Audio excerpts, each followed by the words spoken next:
नमस्कार, कैसे हैं आप सब? आशा करती हूँ सब बहुत अच्छे होंगे, खुश होंगे। आज मैं आपको बहुत ही ख़ास ऐसे 7 उपाय बताने वाली हूँ जिन्हें आपको करना है 2024 के अंदर, यानी कि इस महीने लास्ट जो दिसंबर का महीना चल रहा है इसके अंदर ही आपको कुछ उपाय कर लेने हैं ताकि 2025 आने वाला जो साल है वो मुसीबतों का ना रहे, सारी परेशानियों को दूर करने वाला हो और ज़िंदगी में खूब सारी खुशियाँ देने वाला हो।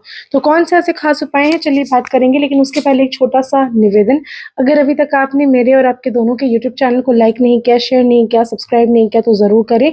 ज़्यादा से ज़्यादा वीडियो दूसरों तक शेयर करें ताकि जिनकी भी समस्याएँ चल रही हैं वो ख़त्म हो जाए।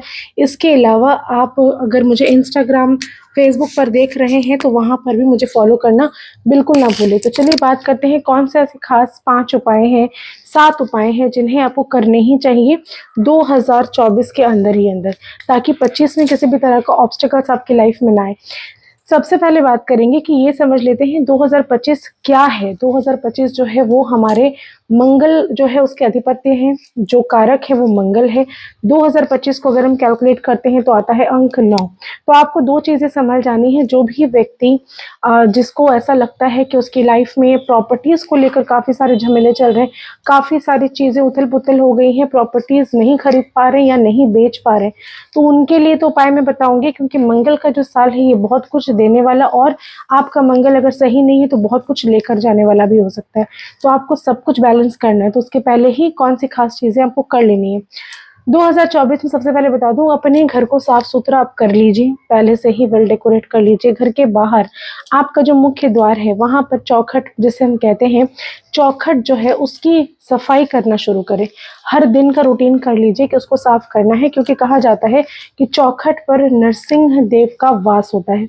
जिसके घर का चौखट ही गंदा रहेगा, जिसका घर में कोई चौखट है ही नहीं, वहाँ पर भगवान कभी प्रवेश नहीं करते। तो घर का चौखट को ध्यान रखिए, नहीं है तो बनवाइए और है तो उसको साफ-सुथरा रखिए। दूसरी चीज़, आप कोशिश करें कि घर के जितने भी आपके दरवाज़े हैं, जंगले हैं, आवाज़ें कम हों, ज़्यादा आवाज़ नहीं होनी चाहिए। अगर कुछ टूटी-फूटी, कटी-फटी कुछ चीज़ आपके घर पर पड़ी हुई है, जो बहुत दिनों से पड़ी है आपके छत पर, आपके घर पर, बहुत सारे लोहे के ऐसे सामान, जो बहुत सारे मतलब ऐसे-ऐसे चीज़ें जिसका उपयोग हो सकता है कि 5 वर्षों में 1 ही बार आप कर रहे हो, लेकिन फिर भी आपने उसको अपने घर पर रखा हुआ है।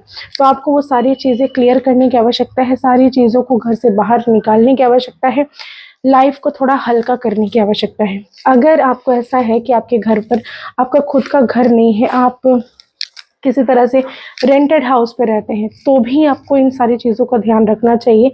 आप जब तक आपका खुद का घर नहीं है तब तक के लिए तो रेंट पर आप रह ही रहे, तो आप क्यों नहीं उसको साफ-सुथरा करते हैं, क्यों नहीं उसको क्लीन करके आप रखते हैं। तो इन सारी तमाम तरह की चीज़ों का आपको ध्यान रखने की आवश्यकता है।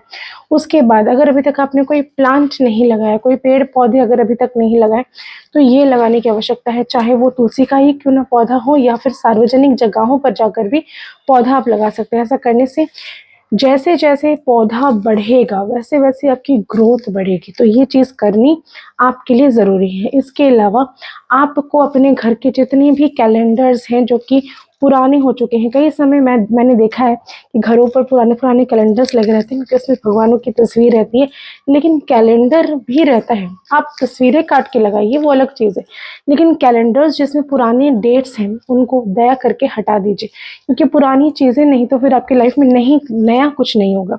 कहीं न कहीं पुरानी चीज़ों से आप कनेक्ट होते चले जाएँगे और जो कि खराबी करेगी। अभी तो ठंडी की मौसम चल रही है, घर पर जितने भी ब्लैंकेट्स जो आपके उपयोग के नहीं हैं, प्लीज़ उसे घर से निकालिए। निकाल कर किसी नीडी पर्सन को, जिसे भी आपको लगता हो कि उस व्यक्ति को देने से आपकी लाइफ में थोड़ा सुकून मिलेगा या आपके घर थोड़ा हल्का हो जाएगा, जो आपका उपयोग का ही नहीं है, उसे अपने घर से निकालिए, निकाल कर आप डोनेट करिए। इसके अलावा आप अपने घर पर जितनी भी रखी हुई, जमी हुई टूटे-फूटे कुछ अगर बर्तन हैं, जिनको आपने अभी तक नहीं हटाया, तो कृपया करके उसे भी हटाइए और हटाकर आप उसे बाहर बेच दीजिए, या तो किसी मतलब ऐसी जगह पर दे दीजिए जहाँ पर उनका रिक्वायरमेंट होता हो। आप अपने घर से तो उसे हटाइए ही हटाइए। इसके अलावा टूटे जंगले, काँच टूटा हुआ, बहुत ज़्यादा आपके घर पर इलेक्ट्रॉनिक चीज़ें, जैसे कि बहुत सारी इस समय आयरन्स होते हैं जो पुराने हो गए, इलेक्ट्रॉनिक वायर होते हैं, काफ़ी सारे चार्जर वगैरह होते हैं जो कि बहुत पुराने हैं, जो किसी काम में नहीं लग रहे। उन सारे इलेक्ट्रॉनिक चीज़ों को पकड़िए, बाहर फेंकिए। जितने भी जूते चप्पल जो आप बहुत दिनों से यूज़ नहीं कर रहे हैं लेकिन आपने जमा करके रखा है कि कभी ना कभी मैं उसको उपयोग करूँगा, कभी ना कभी हम उसको यूज़ करेंगे, तो काइंडली उन सारे जूते चप्पलों को घर से बाहर निकालें। ऐसे कई सारे फर्नीचर्स जिसके पैर टूट गए हैं, जिसमें से एक आपको लगता है कि किसी तरह चल रहे हैं, टूटा हुआ चेयर आपकी ज़िंदगी में सब कुछ ख़त्म कर देगा। टूटे हुए चेयर को भी घर से बाहर निकालिए। बंद घड़ियाँ अगर आपके घर पर है तो उन्हें घर से बाहर निकालिए। अगर आपके घर पर जाले लगे हैं तो उनको साफ़ करिए। ये जो 2024 का आखिरी महीना चल रहा है, सारे क्लीन्स करिए, अपने घर को रिनोवेट करें, थोड़ा बेहतर बनाएँ ताकि 2025 आपकी लाइफ में बहुत कुछ नया लेकर आए। लेकिन याद रखिए ये खरमास का महीना चल रहा है तो कोई भी कंस्ट्रक्शन रिलेटेड वर्क आप नहीं करेंगे, किसी तरह का शुभ कार्य आप नहीं करेंगे, तो उससे आपको बचना है। लेकिन घर की सफाई आप कर सकते हैं। तो चीज़ें बेहतर हो इसीलिए कुछ उपाय मैंने बताए हैं। ज़्यादा से ज़्यादा वीडियो को शेयर करिए, लाइक करिए और कमेंट में हर हर महादेव ज़रूर लिखें। धन्यवाद।